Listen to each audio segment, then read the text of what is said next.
Hey folks, it's September 1. Unbelievable how time is flying. But occasionally you come across a post that really makes you think, and we need to be discussing these topics. And today is transgenderism. So I have a friend with two sisters who are transgender. The older one's much older, and she truly believes that she's a man. She was a man caught in a woman's body. But sadly, the younger sister, who's much younger and impressionable, is losing her vision. And she, in fact, is now following her sister's steps, and I believe is making a gigantic mistake. So when you look at the first sister, the older one, it's not a mistake. And how do you attempt to comprehend this situation? Well, I found a video. I was given it by an excellent lady who gives us a lot of great stuff. And you got to watch it. Do yourself a favor and watch it, because it's a political talking point which you need to master. I'm going to play it. It has 57,000 likes, and I love it. It's fantastic. You should watch it because you really need to understand the topic fully. And I lived 8 years as Laura Jensen. Watch. Laura Jensen. I lived 8 years as Laura Jensen until I woke up and realized that it was totally insane to live this out. The first time that it happened in the 50s was Christine Jorgensen, but Jenner took it to the next level, and then 2015 it began to explode. Are you a woman? Yes, for all intents and purposes, I am a woman. My brain is much more female than it is male. Ladies and gentlemen, the courageous, the stunning Caitlyn Jenner. We're ruining an entire generation of children. I find even hearing about it and reading about it so repugnant and so destructive to children. Trans members of this family all love each other so proudly, and they all... Bringing drag performers together with little kids is kind of a perfect relationship. There are people whose gender might be a little bit of both, or might even be neither. And it's time that this stuff needs to end. We need men and women to step up and say, stop this nonsense.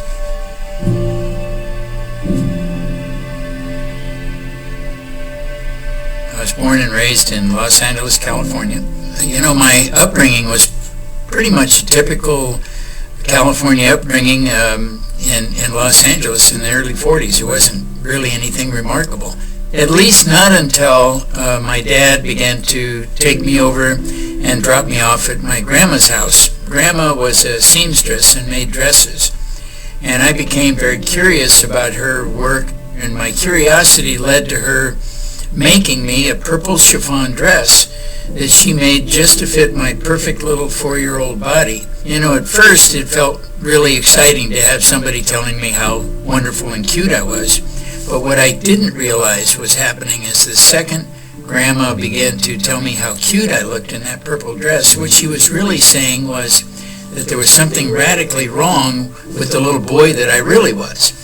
And so that begins this sort of creepy kind of psychological and emotional destruction that starts with inside a young boy, 4 years old, who doesn't know what the consequences are going to be about putting on a dress at 4 years old, and keeping it a secret from my parents for nearly 2 years, until I became so accustomed to wearing that purple dress that I decided to take the dress home so that I could put it on when my parents weren't watching or when I was alone, and I could sort of listen and hear those affirmations. I became sort of addicted to the affirmations and hearing her say how cute I was. So I had the purple dress at home, but my mom found it in my bottom dresser drawer. And she said, well, where did you get this dress? And I said, well, Grandma made it. And that just blew the house up. My dad was upset. My mom was upset. It was supposed to be a secret. I broke the secret. And as a result of that, I could not go back to Grandma's house without my mom or dad being with me. Dad didn't know what to do.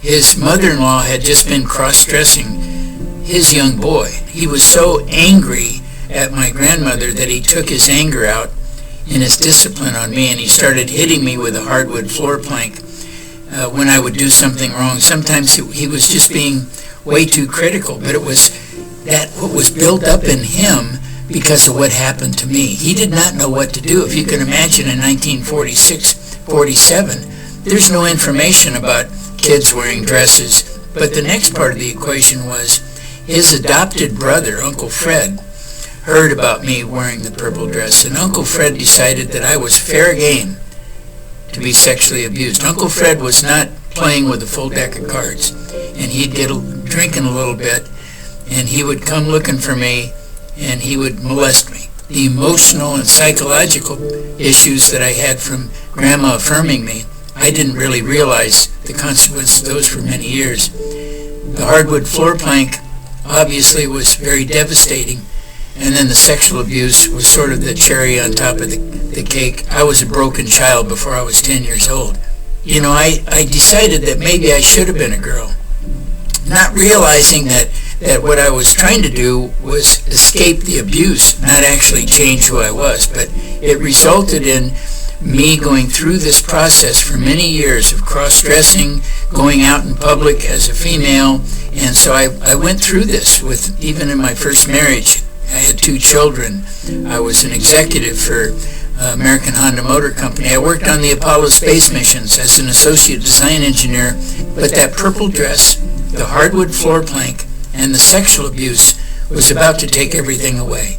Then the next critical step was struggling with my identity. I went to a gender specialist in San Francisco who promptly identified me with gender dysphoria or gender identity disorder, and promptly told me that I needed hormones and surgery. That was the treatment that he was prescribing to help me end the cycle of distress I was having about my gender because of what happened to me as a young child. The doctor I went to, his name is Dr. Paul Walker. Dr. Paul Walker was a homosexual transgender activist. He felt his job was to do like they're doing today, is to introduce people to hormones and surgery as a process of treatment. Now keep in mind, Dr. Paul Walker was not just your average therapist. Dr. Paul Walker was the author, the primary chairperson and author of the Harry Benjamin International Standards of Care, the very same standards of care that's being used today that's called WPATH Standards of Care. His agenda was pushing transgenderism, pushing surgery, and pushing hormones recklessly and really damaging someone's life like mine. I had kind of a devastating run of events. When I was struggling with alcoholism and drug addiction, I went into a treatment facility as Laura Jensen and came out the other side, and I went through a 2.5 or 3 hour therapy session with my psychologist. And during that day, I went through all of the things that had happened: the sexual abuse, the emotional abuse, the wrong idea about going through this procedure, all the things I'd done wrong, the destruction I did to my children and my ex-wife. And I wrote everything down after speaking about these issues, and he put a match to those yellow line paper and in the parking lot, and those papers began to burn, and the wind gently picked up the flame, and the papers were burned up, and it was sort of that cathartic moment where you realize, okay, all of that stuff now is lifted off of my shoulders. And he said, let's go back into my office and let's pray. Well, I'll be honest with you, this guy prays a lot, and he prays for a long time, and I did not want to go back in and pray with this guy because I figured I'd be there for like an hour praying. And as he prayed, I kept hearing him, and I kept thinking, is he going to end? And then there was a point in time when I couldn't hear him praying anymore. And miraculously, what I saw at that moment that I couldn't hear his voice was I saw the Lord Jesus Christ actually descending toward me with his arms stretched out. And I looked in front of me, and I saw that he was reaching toward a little baby. And I looked at the baby, and I go, that baby is me. the Lord is coming to claim me. And he turned to me and said, your life will be safe with me forever. And the Lord disappeared. I realized at that very moment the Lord came to redeem and restore my life so that I will serve him every day after that date. I wanted to restore my life, bring myself back to reality. So faith played the pivotal role in me being here today. 35 years sober, married 24 years, and I detransitioned over 30 years ago. Thank the Lord, I've been very successful in providing help to many people. I haven't been able to help everybody, but I've been able to help a lot of people, and I'm very grateful for that. And I'm going to continue to speak out. I'm going to continue to work. I'm going to continue to try to help people who have no other place to turn.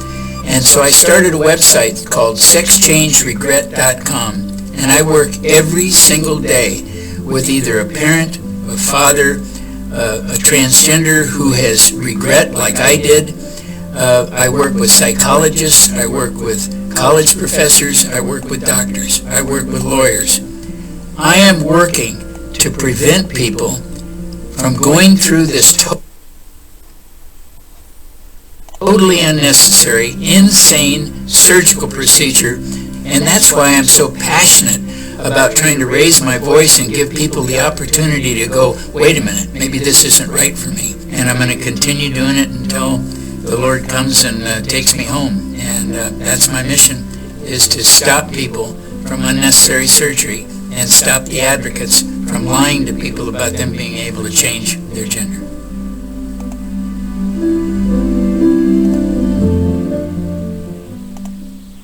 One person's opinion, which I happen to agree with, and when you look at what's happening,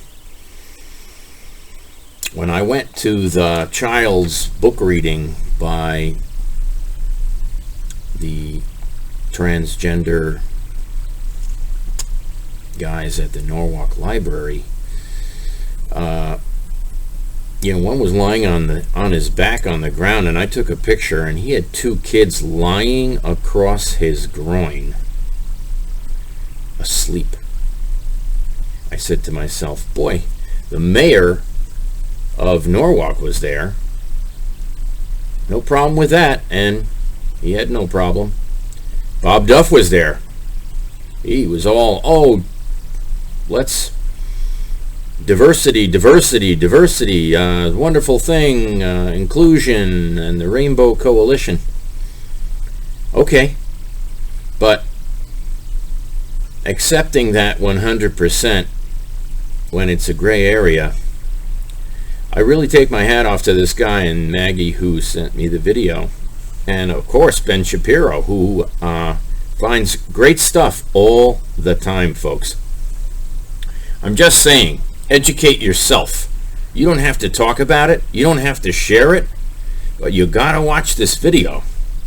We're sending you things you've gotta watch, because the time will come when you will be expected to have a role in a kid's life, and if you're not prepared, you won't know how to handle it. You won't know how to handle it, okay? There are people you need to reach out to, and it's a nonpartisan thing. But the Christian values that are gone are a problem. And it's those Christian values we need to bring back. We can't be supporting things that are totally unethical. Totally unethical. Now that we have Pelosi and Biden in control, both with no ethics, neither understands or has proper values. Where do you go from here, folks? Where do you go from here? Well, if you don't watch the video and understand the video, you need to have your Democratic friends leading the charge to transgender hormone therapy operations And you need to look at the Uncle Freddie issue in this video. What did the parents do about Uncle Freddie? What did the parents do about the grandmother? In other words, there are influences beyond your control. Are your kids' teachers fulfilling the Uncle Freddie role? I believe in many cases they are. My two sons came through high school just fine.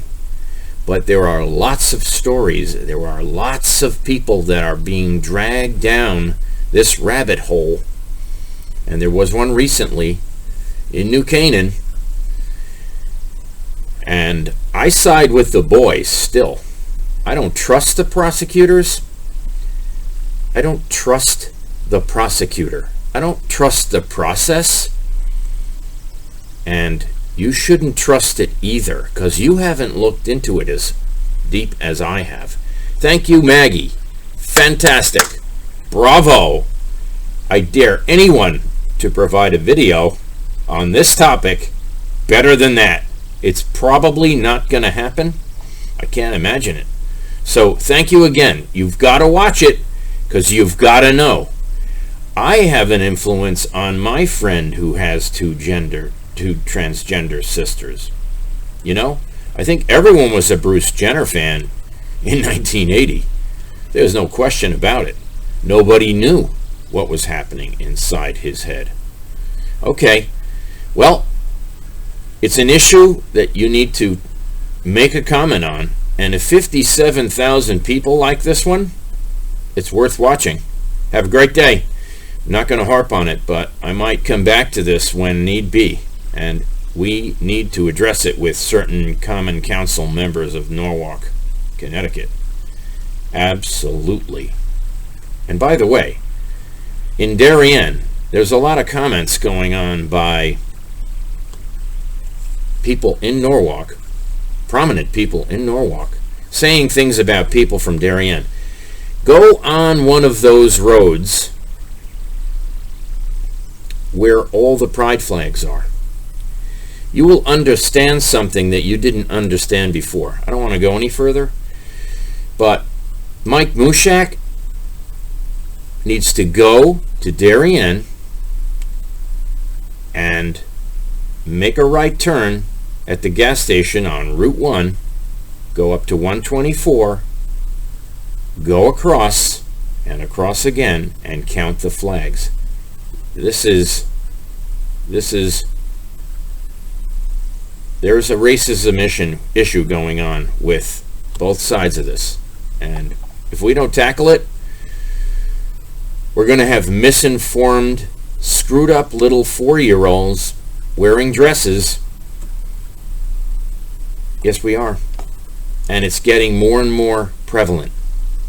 Problems that are getting more prevalent need everyone's undivided attention. And Christian values will protect those kids. Nothing else will.